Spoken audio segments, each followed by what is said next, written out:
Great. Okay, well, thank you. I'm not quite sure how everyone's video is showing up on what sequence, I guess. So I'm just going to go ahead and have people introduce themselves based on how you're on mine. So Bailey Horn, do you mind to just give yourself a quick introduction just so I can see which one you are? Sure. Hi, can everybody thumbs up, maybe? Okay, perfect. So I'm Bailey. I'm from Charleston, and I went to College of Charleston as an undergrad. So I completed my degree in marine biology in May of 2019 was when I graduated, so a year and a half ago. And since then, I've been employed at the South Carolina Department of Natural Resources, and I work in shellfish management out there.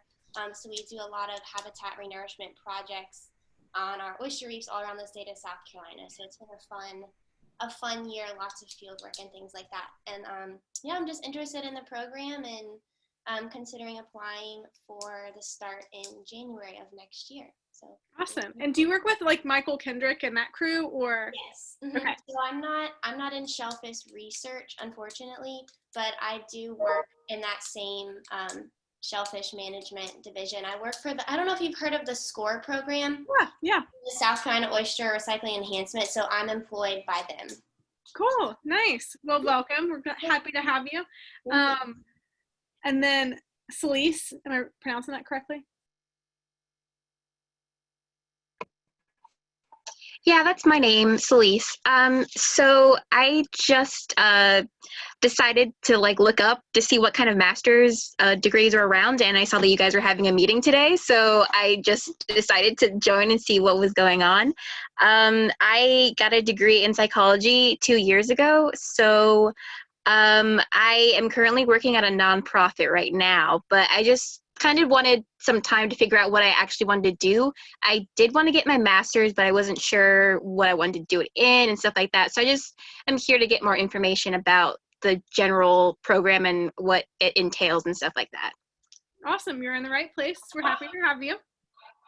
Hannah, Thank you.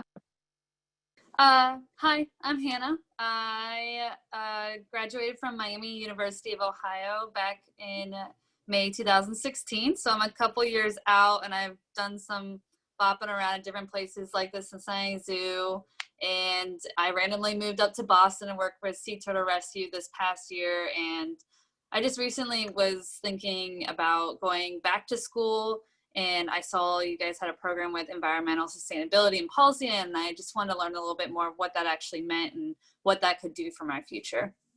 Cool. That sounds awesome. Hans. Hey, how's it going? Good. My name's Hans. I'm currently a senior at the University of Arizona, and I'm looking at master's programs in sustainability to hopefully get into corporate sustainability. That sounds awesome. Yeah, we just had a student who did a really cool thesis project, one that was unique for many of our students, on corporate sustainability, looking at the supply chain of Lowe's, the home improvement store, which is pretty interesting. Very cool. That'd be something that I'd love to check out. Yeah. Awesome. Well, thanks for coming. And then Julia. Hi, can you hear me? Yes. Hi. Oh shoot, my internet's terrible. No, it's okay. We can hear you. Okay, cool. My name is Julia. I got my degree in viticulture and enology from UC Davis, and I've been working in wine production for the past 4 years. Last year, really focusing on organic farming, and I want to change, and I'm looking to go back to school. So that's about it. Cool. Now we're happy to have you. We also have plenty of gardens and information for that too, if you're still interested in that. But definitely some more stuff to talk about. So. You broke up a little bit on that one. Oh, sorry. I was just saying that I'll always love plants. So. Oh, well, good. We have 1,000 acres of them, so that'll be fun to talk about. Kit, you're up next. Hi, my name's Kit. My German Shepherd got scared by the mailman, so she's sitting in my lap, so she pops up, that's why.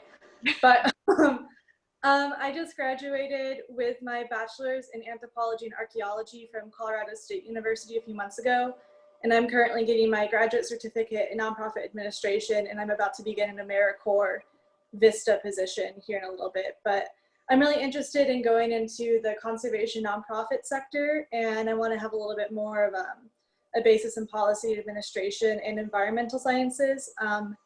There's usually a lot of cultural resources involved in conservation nonprofits, but they're definitely more lean towards the environmental side. So I wanted to check that out a little bit more. Awesome. That sounds fun. Reeves, you are up next. Hey, I'm Reeves. So I just graduated this past May from Wofford College. It's like itty bitty in the upstate of South Carolina. And I majored in environmental studies and biology, like a double majored.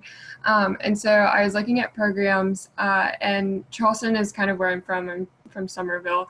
And so CFC has kind of been on my radar for my whole life. And so when I found out about this program, I was like, oh my goodness, like it sounds amazing. So I definitely just want to learn some more about it, because it seems like the Wofford Environmental Studies, it's very like emphasizing like the interdisciplinary nature of like environmental problems. So when I was reading about the EVSS program, I was like, oh my goodness, like this is amazing. So yes, very, very similar in that interdisciplinary nature.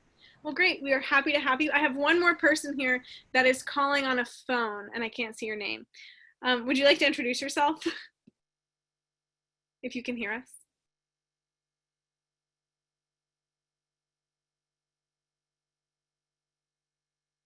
Okay. Well, I hope you can hear us and at least just listen in. I am going to be sharing my screen with you all. And we're just going to go through a quick PowerPoint. It is very, very informal, so feel free to interrupt with questions as we go through. Ask me any questions. You can ask questions to Amanda as we go through. I'll give you an addendum at first so we know what we're going to be talking about, and this shouldn't last any longer than an hour. So let me go ahead and share my screen.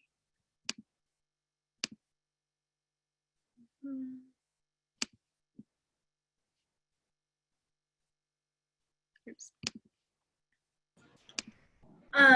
Bailey, I actually am working on a project with Sea Grant, and it's partnered up with SCORE, so I will hopefully be seeing more of you if you stay in working for them for longer, but things are on hold because of COVID and all that jazz. Yeah, this is Bailey. If you have any questions about the program or you need contacts out at the Department of Natural Resources, please let me know. I've been there for a year, so I have a pretty decent idea of the way our research is done and the type of field work we do, but I can always point you in the direction of other contacts as well. So just let me know. Yeah, thanks. You're welcome. Also, Reeves, I'm from Spartanburg, so I know exactly where Wofford is. Small world. Cool. Well, awesome. Thank you all again for coming. So again, you're at the info session for the graduate program in environmental and sustainability studies. We are at the College of Charleston, but because we are the graduate school, we are referred to as the University of Charleston. Again, we're just going to go through a quick addendum and what we're going to talk about today. So again, we'll just do a brief introduction to graduate school. We're going to talk about the elephant in the room, COVID-19, and how that has impacted graduate school, looking for grad school, how that's impacted jobs, and everything like that. So feel free to ask questions as we move forward. And we're going to do a bit of a program overview. We'll talk about the thesis and academic internship route. We'll talk about our partner organizations. We are an applied program. We encourage people to work with organizations outside of College of Charleston. We do have the concurrent program with the Masters of Environmental and Sustainability Studies and the Public Administration program. And we'll talk about that. We'll talk about funding, which is everyone's biggest questions. And we'll talk about our current students and alumni and our admission requirements. And again, this is very informal, so if you have questions as we move along, please don't hesitate.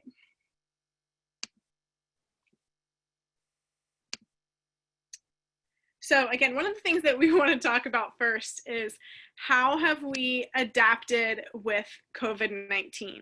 I know this probably has changed whether you're looking at schools, whether you pursued an online graduate school to begin, how are we taking those classes, and how does it impact student research? There are a lot of different ways to think about this. But right now, CFC is doing hybrid in-person and virtual courses. Every single course is manufactured so that it can be online, even if it's in person. So they are allowing people to Zoom into every single course. There are webinars that are being done. We have online complete Zooms, and we also have classes that have moved to an online environment. All of our classes, it didn't impact us too much because all of our class sizes are usually about 12 to 15 people. So it's really easy to space that out. And also we have the benefit of being an environmental studies program. Go outside. So it's really not a huge issue for us in terms of that sort of thing. It has impacted a little bit with our research because the labs have been closed, but it has also done something really incredible, because if you have ever been in a research area, whether that be natural science, I came from a chemistry and environmental science background, or if it's social science, we love to collect data, but sometimes we don't always get around to analyzing that data. So this time has given us a lot of opportunities to expand on data that we haven't necessarily had the opportunity to analyze and bring that into what we're doing now. So our students have still continued to do their research. It has adapted in terms of what exactly they're doing, but research is still continuing. Another good silver lining with COVID is people who were never really quite familiar with an online structure are now familiar, or at least a little bit more comfortable with it.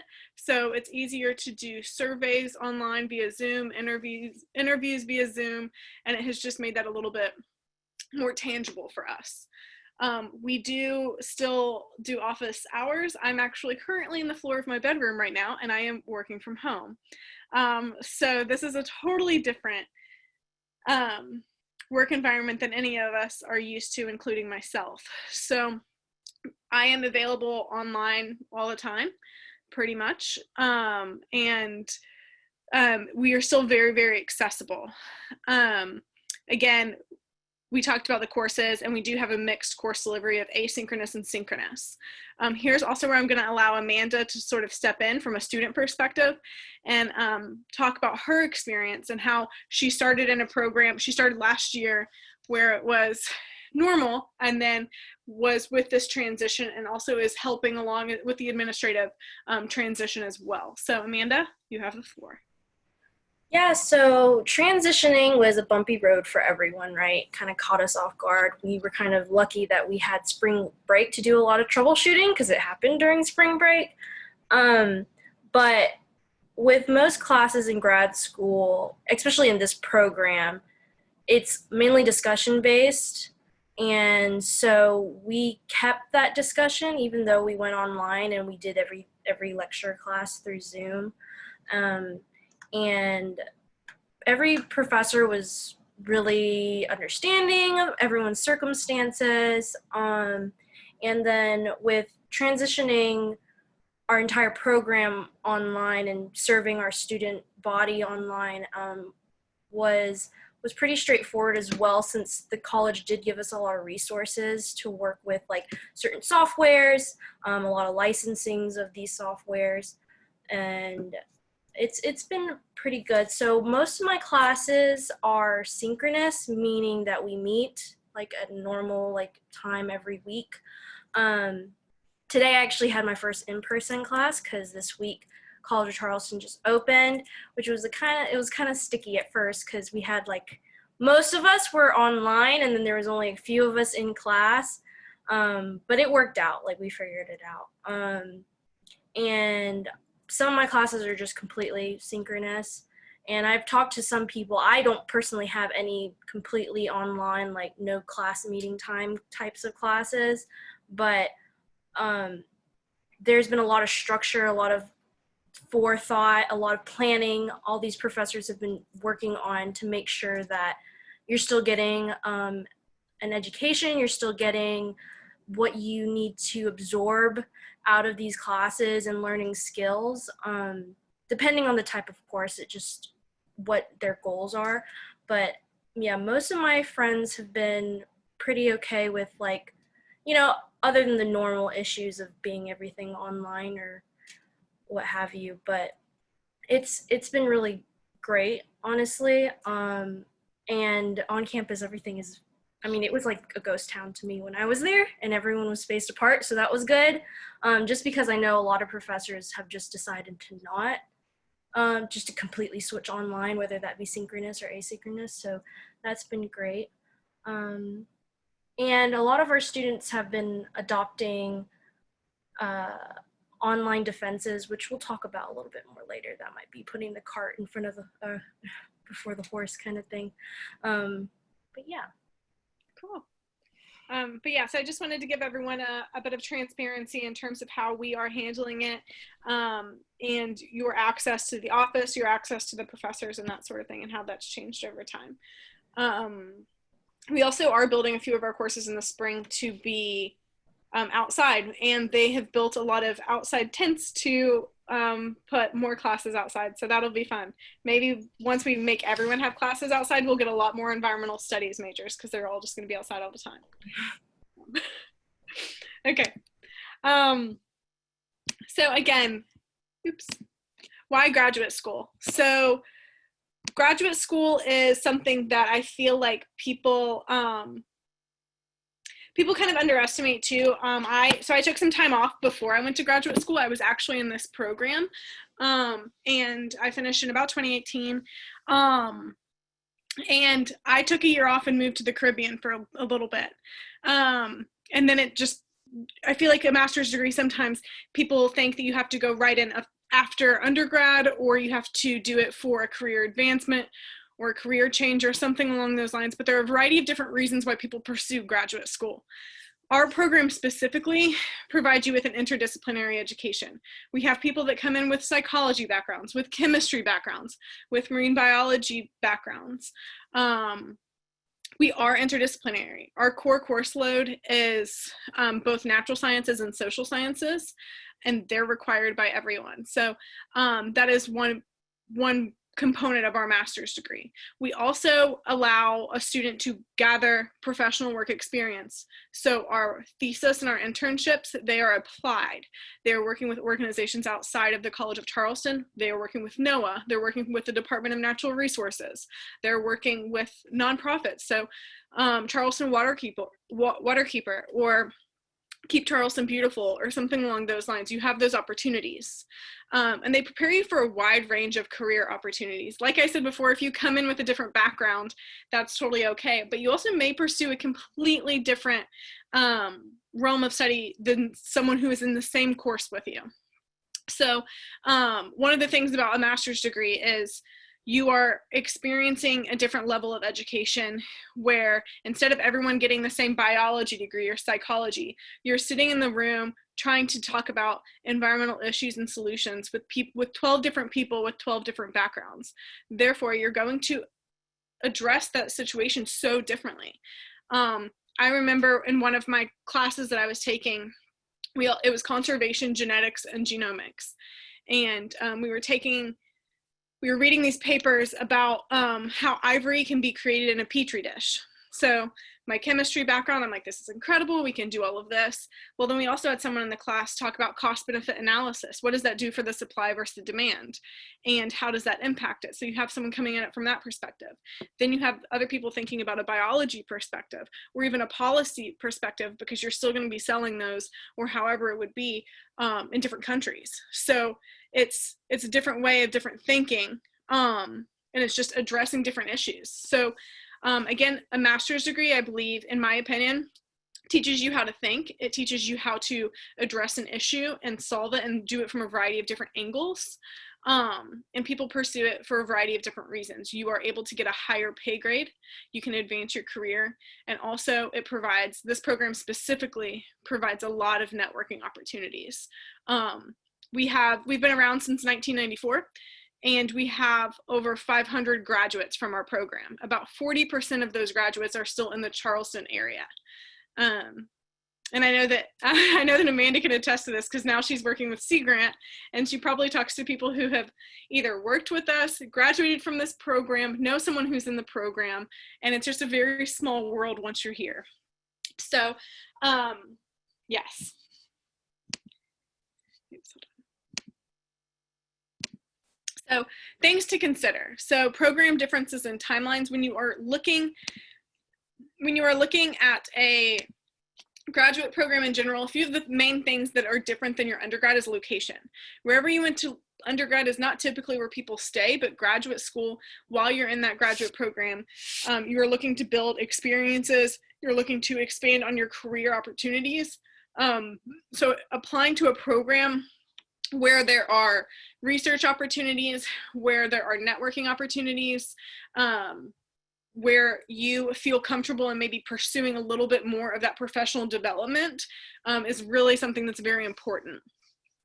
Also something to look at are the courses that are available. Again, we said that there are an interdisciplinary core course structure. So again, those are the courses that everyone takes. You have to take economics, you have to take social science methods, you have to take a natural science course.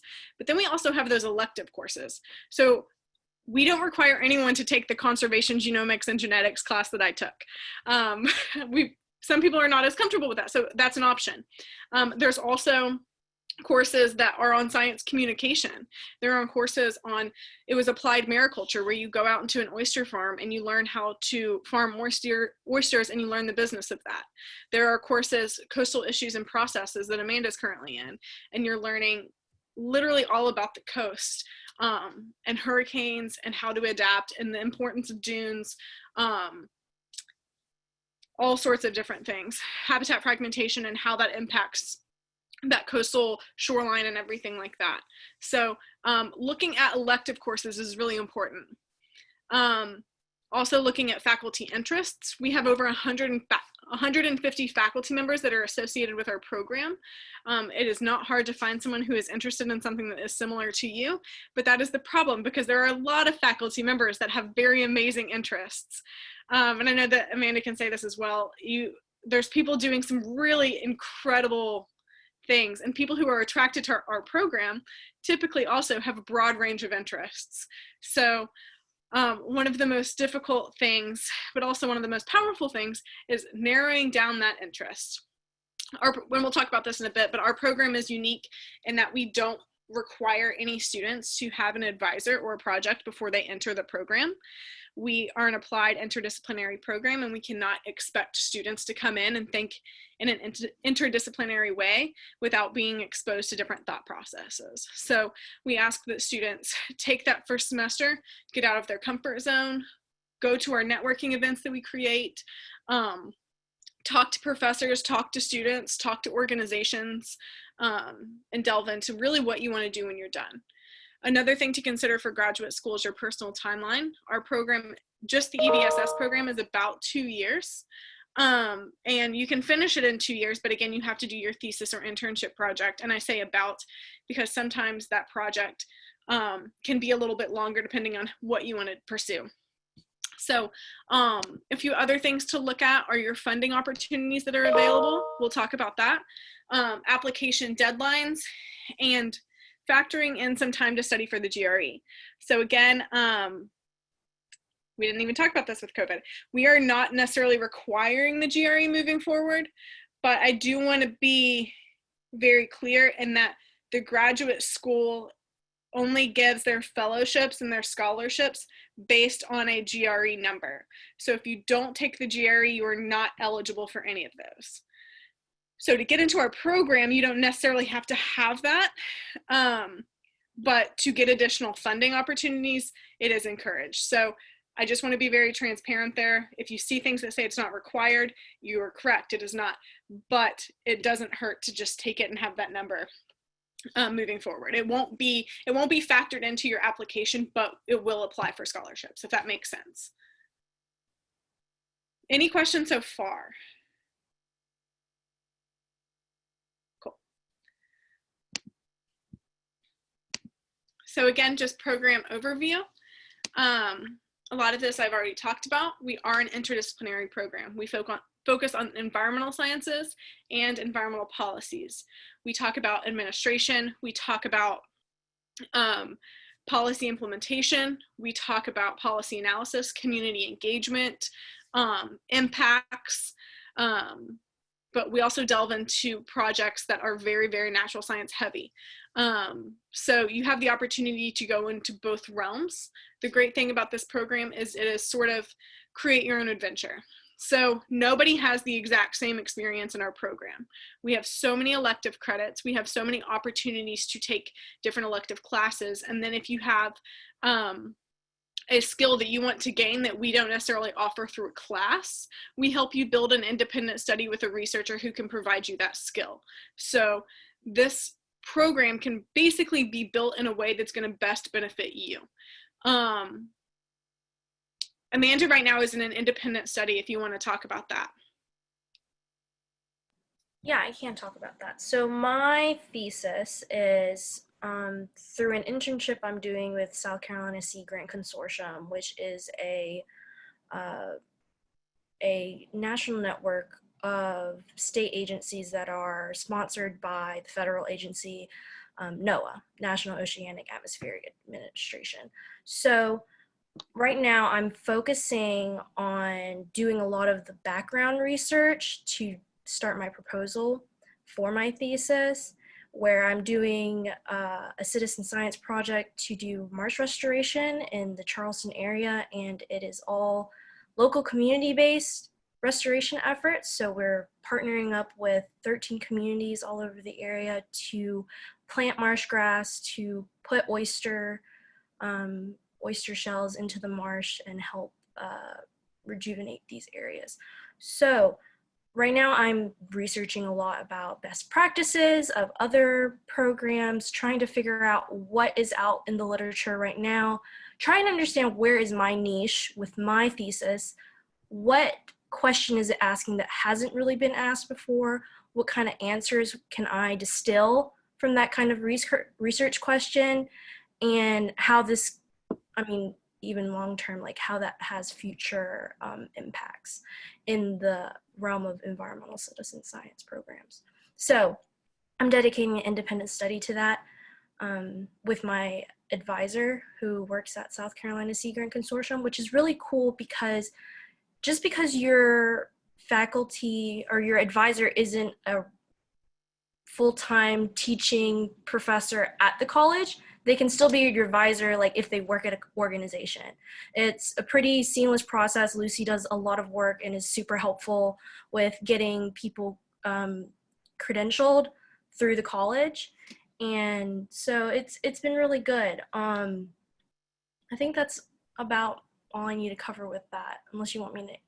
No, that sounds good. I just wanted you to be able to explain a little bit how you had the opportunity to build a class that focused specifically on your interests. Exactly. So you can do that with any sort of independent study. We had a student last year in the fall who did an independent study completely on drones, which is really cool. And yeah, so he just like flew drones and he was looking at shorelines and Spartina grass and that sort of thing. And his whole thing was just on flying drones, which is really cool. So yeah, you have a lot of opportunities. A few things about our program is we do have very dedicated faculty and staff, and we all come from a variety of different disciplines. Our director is actually an ethnogeographer by trade. She studies natural resources and usually indigenous tribes and people. She's actually pretty badass. She built a cabin in the middle of Alaska and works from there 4 months out of the year. Which is really, really cool. And so right now she works mainly with salmon, indigenous tribes, and policy and rights up with, I can't remember the name of the tribes, but up in Alaska. And then I come from a chemistry background, an environmental science, very natural science. And again, we work with so many different programs and disciplines. So we work with the marine biology program. We are nestled within the geology floor at College of Charleston.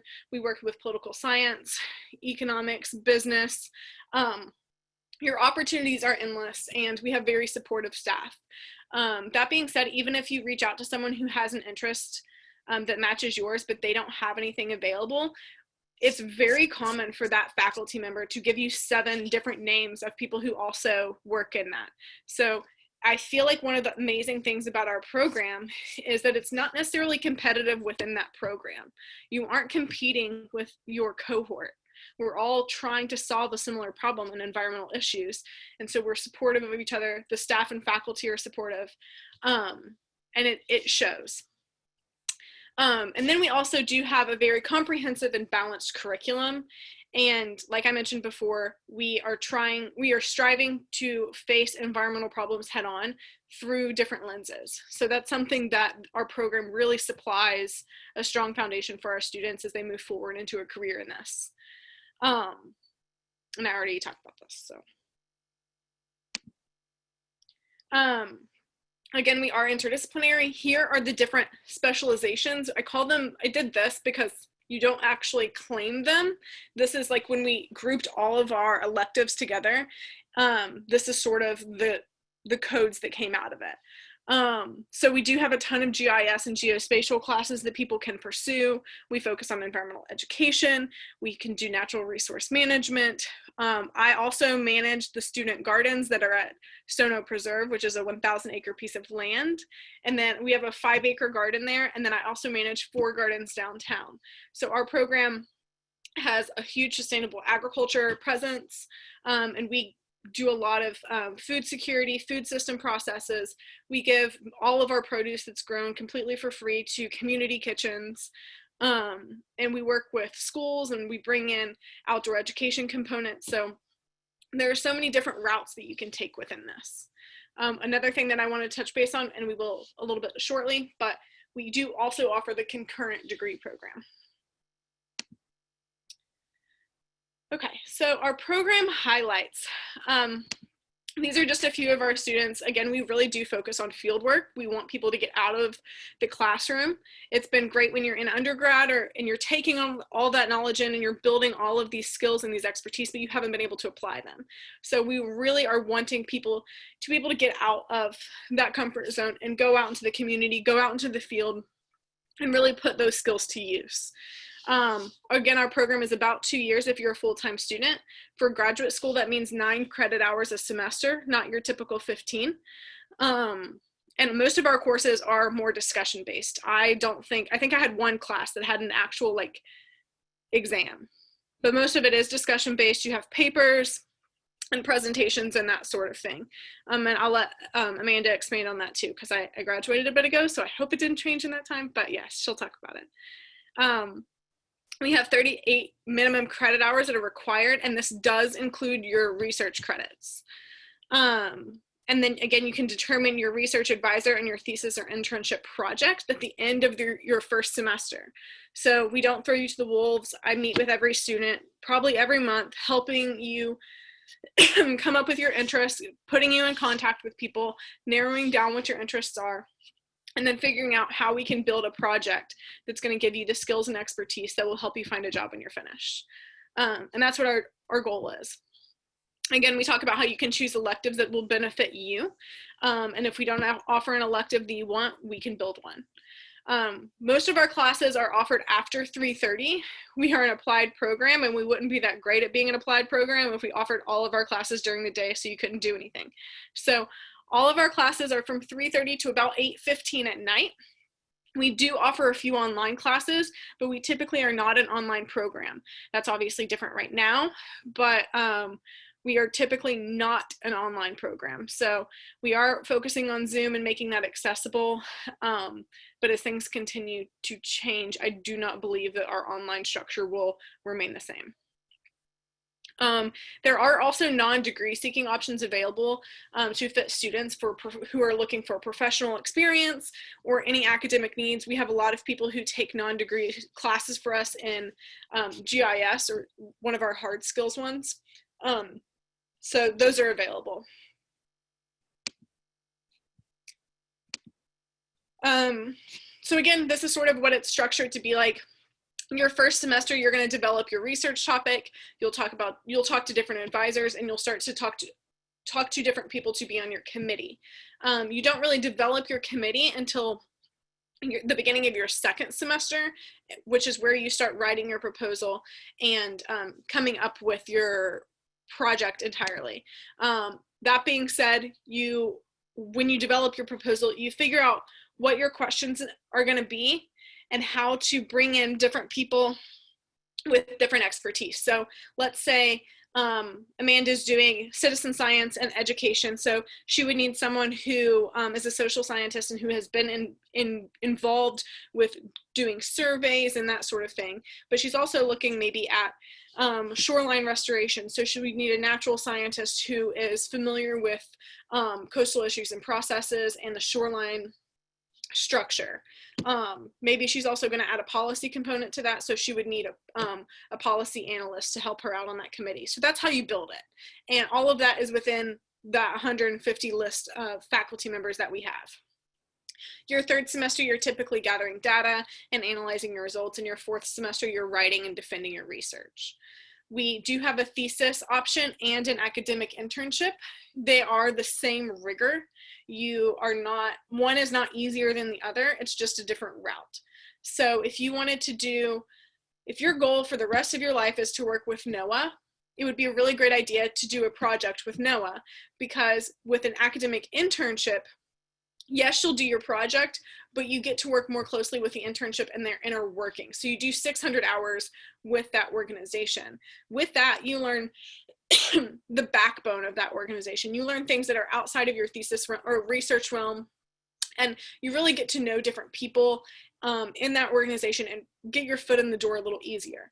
A thesis, you can still work with NOAA, but you primarily focus on your research. Does that make sense to everyone? Is there any question? Okay. And as we move through, we can develop that and sort of see where you're at, but that's sort of how we have that structured. And again, our thesis and internships allow students to develop a mastery in a variety of different skills. So what I do at the beginning of it, I'm like, what skills did you bring from undergrad? What are you trying to gain? What job do you want to get? So how can we get as many skills as possible through your master's program? So that's through classes, through your thesis, and how can we set you up for the best way of success?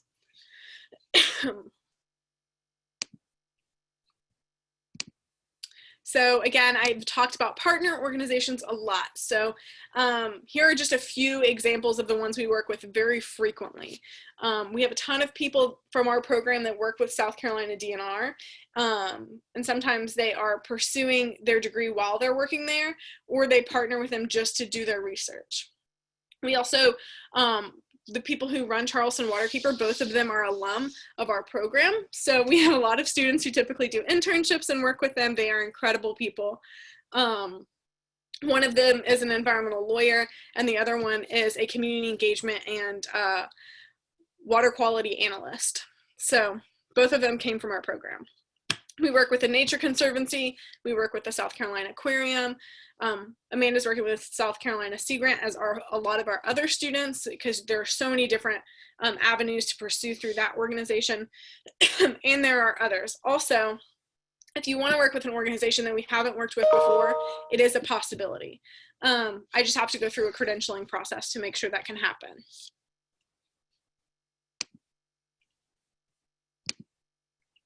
So just a little bit more about the concurrent program that I mentioned. That is also the program that I did, and that is what Amanda is currently enrolled in.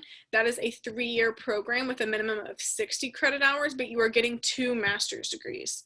So how that works is you take the core classes from both our program and the MPA program, and then you still have 15 credit hours of electives that you can choose from either program. You still have to do your thesis or your internship from our program, but you have to have a committee member from each program present, and you just have to be interdisciplinary in what you create. Talking about administration, policy, community involvement, nonprofit, something along those realms, so that it is a project that coincides with everything you've learned. Again, some courses that you'll take in your MPA would be public roles and responsibilities. You would take human resources, but you can also take classes like nonprofit management. You can take a leadership class, and there's a lot of other courses that you can take that are settled in within your interests. Amanda, do you have anything you want to add for this part, and maybe why you chose it? Yeah, so I came from a very strong science, natural science background. I used to study paleoclimatology, and I'm not going to begin to explain it because that's unnecessary. But I wanted to work more with people. I spent 4 years in a lab. I wanted to get out of the lab. I was freezing all the time. Didn't get to interact with anyone except for me and one other PhD student, and that wasn't what I wanted to do. I wanted to engage with communities. I wanted to apply environmental stewardship principles and also boost like scientific literacy in the public. So this program spoke to me because it was both those things together. And there are some, I mean, since the EVSS program is interdisciplinary, you do learn a lot of public admin type of ideas in them, especially in certain elective classes. But also with the MPA program, it's very specific on working in administration. What does that mean to be a public servant? What is public good? Answering those really hard questions, trying to understand, like, there is a lot of red tape and bureaucracy. How do we navigate it? And all that kind of fun stuff. All of that was really over my head when I was a marine science major at USC Columbia, and I wanted more knowledge in that realm, and I really want to dedicate my career to it, especially in terms of local government scale.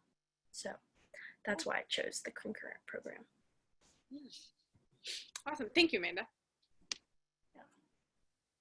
So we're going to chat a little bit about funding, and that is a huge question. And like I said before, we are not necessarily requiring the GRE for your application, but any awards, you do have to have that.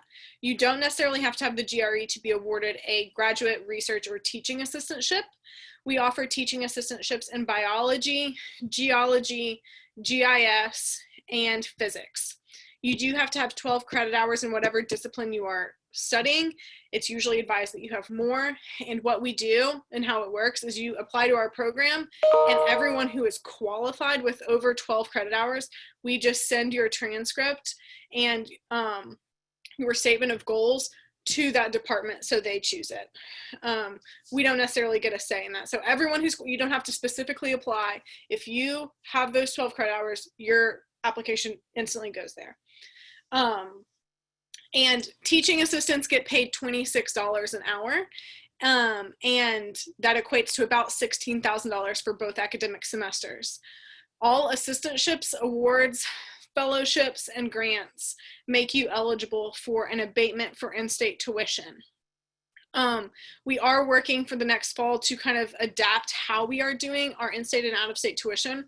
Right now, there is a pretty large gap between the two.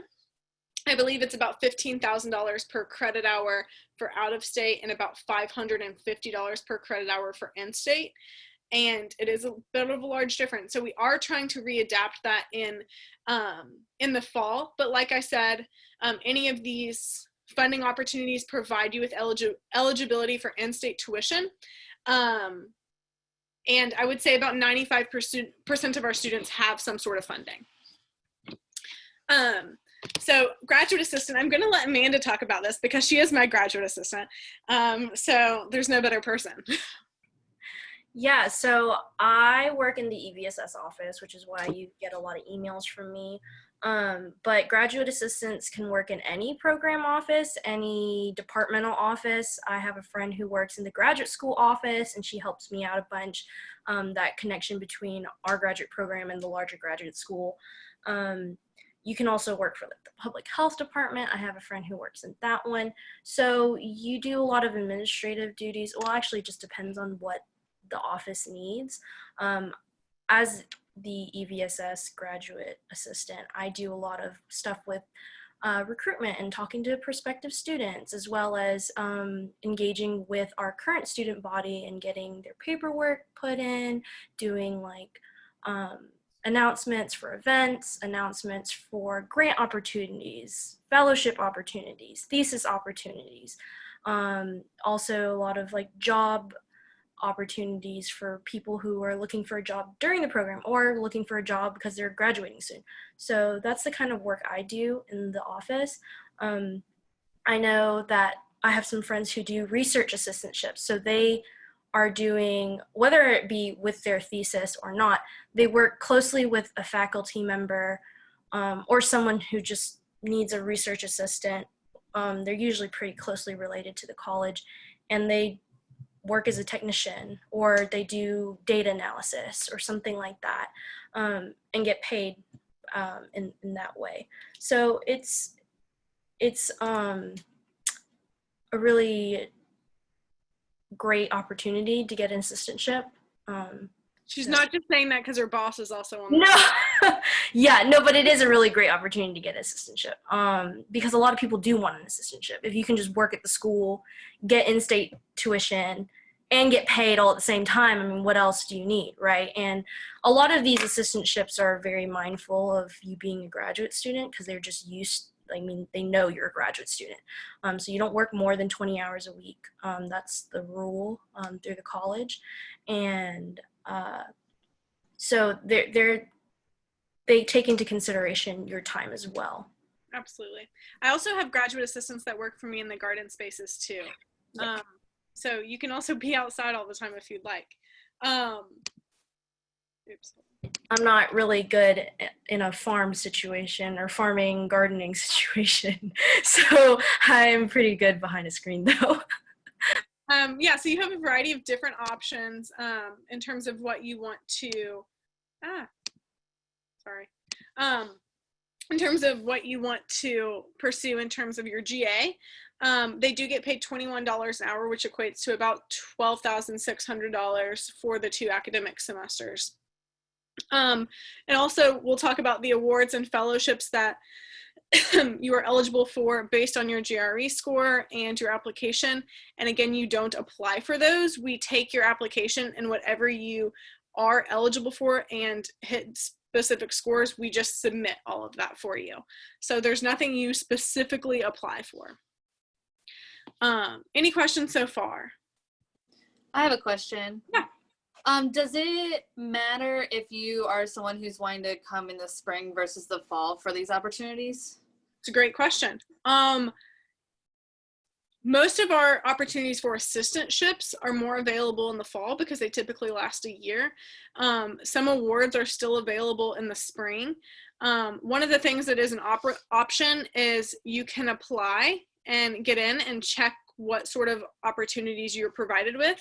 And if it is not a funding opportunity that you feel comfortable with, you can defer until the fall, and you are still put in that pool for every single opportunity available. You are also still considered within that pool of students for your first year. So when we've had students who have applied in the spring, and in that next fall, we put in their application with the group of incoming students for assistantships.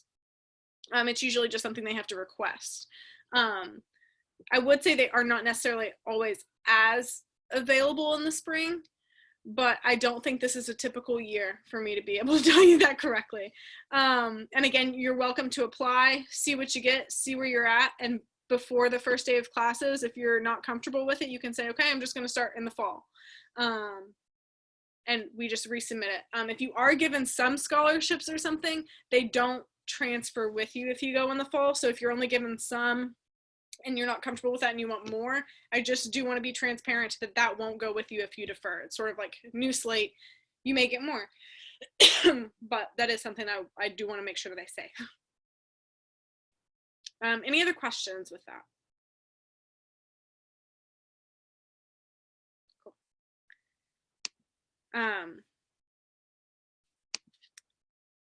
And I guess I could talk about this. yeah, I was gonna say you all can talk about it. Here I am in the middle of that picture.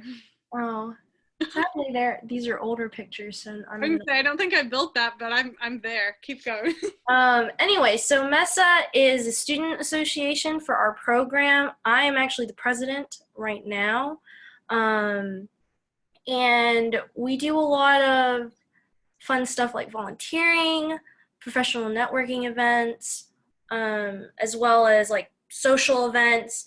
And it's to give students a group of a way to interact with everybody else through and doing stuff that we like to do, like going kayaking or like cleaning up a river and doing our highway cleanup. We have a specific plot of highway that we constantly go to, like 3 times a semester. I don't know how that's going to be this semester. Still trying to figure out with off-campus activities with our students. But you don't have to pay dues. You're just automatically in it once you're in the program. And it's a great way to get involved with the local community as well, because we try to do things that impact local communities. And yeah. No, I think that's great. Again, just the mission of our student association is to support student research, networking, professional developments, and social engagements. We also provide grants. I forgot to mention that. Yes. So that's what I was going to say. You can apply for research grants for a conference, for research materials that you need, and they do fundraisers that will help support you. So that's really incredible. And they're just very engaged within the community. And again, we have a lot of alumni, so it's easy to do that, and it's a great networking opportunity. So we'll talk a little bit about our students. The top 3 reasons people really choose our program is to develop a career in environmental studies from an interdisciplinary approach, increase your professional competence, and it just helps you find a job a little bit easier, not only just because your skills are enhanced, but because of the connections that you make within a graduate program.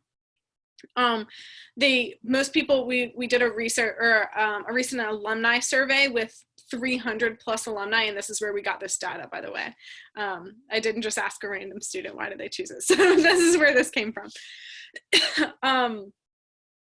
And then most people choose it mainly because of the location, but yes, we're on the coast. Yes, we have beautiful beaches, but we are also centered around so many different opportunities. We're here right beside NOAA. We're right beside South Carolina DNR. We have the Army Corps of Engineers that we work with. We have a strong research network within College of Charleston, but we have so many different collaborators that are right here and opportunities that are in this location. So I feel like curriculum, location, and research opportunities really all are just like delved into one specific thing. We do currently have 70 active students, and 25 of those students are in that concurrent program. The fall cohort size that we just brought in was about 18 students, but our average cohort size is normally around 23. The class size is about 10. So one of the questions I get a lot, and it's kind of hard to answer, is this program competitive? Or what is the acceptance rate to this program? And it really just depends on the applicants that apply. We are able to accept 30 students, typically. But if we only get 10 students that we think are a good fit, we will only accept 10 students. If we get 30 students and only 30 people applied, and every single one of those 30 students are incredible students and we think they'll thrive, we will accept 30. We normally get about 70 applications a year. One of the things we also really pride ourselves on is we try to provide our students with some sort of funding, whether that be a scholarship, fellowship, assistantship, some type of aid and funding, because we do want to support you. So that's really important to us, and it's something that you are absolutely encouraged to ask about as you apply. About 65% of our students are female, 35% of our students are male. If you've ever been to Charleston, that is also the same ratio of Charleston. So it is not uncommon. 90% of our students are typically considered full-time, which means they're taking 6 credits or more. And 10% are considered part-time. And that being said, it's usually because you're either taking your thesis credits apart from each other and you're working on your project a little bit longer than those 2 years, or you took advantage of one of these amazing opportunities that we have, and then you went to a part-time so that you could do both. Both are totally acceptable, but that's where we're at.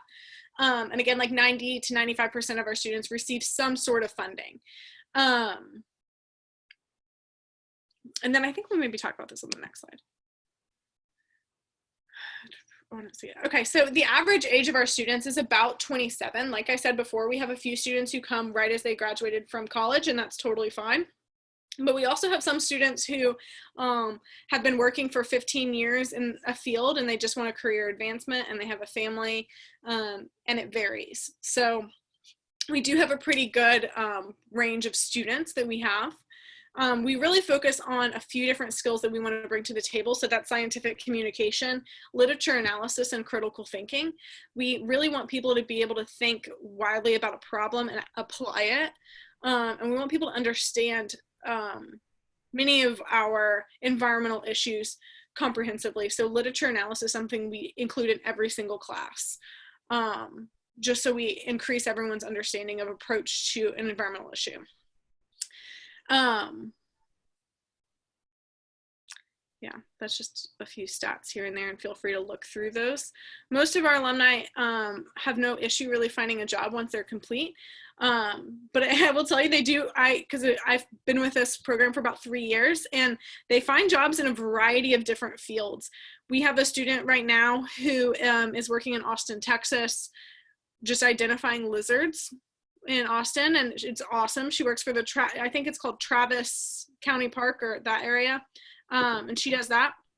We also have a student who does wetland delineation right here and works for a development company and is their environmental specialist in terms of looking at the hydrology of an area and how they can adapt that if they wanted to build. And she was currently working with Volvo, who wants to build a railroad completely through South Carolina. So that's one of her jobs as well. So they can vary completely. We also have a lot of people that work for the county. We have the floodplain manager at the county as an alum of our program, and the headmaster naturalist for the county parks is also an alum of our program. So it's, they're very spread out, like I've said before. So again, students who graduate from the program, they find jobs in different industries. We also have a lot of students who pursue the Sea Grant Canals Fellowship. I'm not sure if any of you are familiar with that, but it's a really interesting fellowship where you can kind of bring in coastal sciences and policy, and you move up to DC, and they provide you with a stipend for a year for you to work in the legislature office. I think you can also work in the executive office, but one of those. And they sort of build that for you, which is really, really cool. So we have that, and these are just a few of our examples of what our alumni are doing. And then we'll talk about admissions requirements really quickly. You just have to have a 3.0 GPA or above. The GRE score, again, this is just for applying for certain things, and we are taking this out coming up. We are looking for at least 2 semesters of a life science and 2 semesters of a physical science with labs and a statistics course. We are very flexible on this, so if you want to send us a transcript because you're not sure, we are happy to look at it. We do also allow conditional admissions. So if you only need to take one of these prerequisites, you can still apply and get into the program, and you have to finish that within your first semester. So that we have a lot of people do that as well. We currently just changed it to 2 letters of recommendation required, but 3 are encouraged. It's only going to bolster your application. And the things that really hold the heaviest weight, hold the heaviest weight in your application are going to be your statement of goals and your letters of recommendation. Your statement of goals allows you to really expand what you want to do, why you have looked at this program, who have you talked to in this program, what do you want to do while you're doing it, and also, how does this play a key stepping stone in your career trajectory? So we want to look at that, and we want to see what your letters of recommendation, what do they have to say? Are they academic? Are they professional? That's totally fine either way. And we just, those are your heaviest things in our application. Just a few of our deadlines. March 1st is our priority deadline for fall semester. We do accept until July 1st, but most of those, like, we will send up all the applications that we have on March 1st to those departments for teaching assistantships, and most of those awards and scholarships from the grad school are given by April 1st. So it is usually better to apply early. And for this spring semester coming up, it's November 1st, and everything is usually pretty provided by December 1st. And then the summer semester is also March 1st. And then this is it. Sorry, I went a little bit over, but I am happy to talk about any questions anyone may have now. So I have a question. As far as like applications go, when are they accepted on like a rolling basis, or do you send them out like I don't know how that really works? No, that's a good question. So let's say you want to apply for the fall, but you've started your application now, and let's say you just completed your application. That's totally fine, but we typically don't look at it until maybe January if we have a lot, or if you specifically ask us to look at it. So if you have a competitive offer, we can tell you whether you're going to be accepted or not, but we can't give you any funding decisions until after March 1st, just because we do submit all of those scholarships and everything like that through the graduate school. We have specific dates that those go through. We can tell you if you got in, but that can be really great, but if you don't know if you have money, it's hard to make a decision. So we definitely understand that, and sometimes that's one of those things you just have to ask us and we can see what we can do. Amanda, do you have anything you would like to, I talked a lot. Do you have anything you want to add?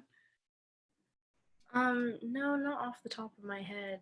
I think we covered most things. And of course, if you guys have any questions, because this is how I am, because I get zoomed out very easily given the pandemic. But if you have any questions pops up in your head later tonight, tomorrow, next week, next month, email me or Lucy. We are super responsive. We love answering your questions about our program. So don't hesitate to ask. Absolutely.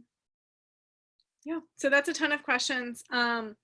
Again, as you start to, if you're interested in this program and you start to begin your application, you have questions, that's the time to ask. Do it before, ask us before you submit.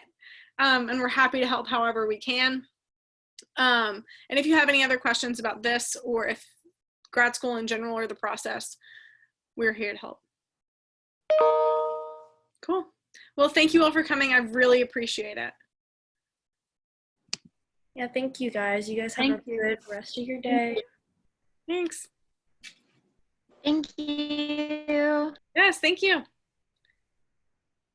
You could probably stop the recording now. Crying. It's not. Oh, Sophie, do you? Oh, no, she doesn't. Okay, I thought she was staying after. It's like, no. Okay, so maybe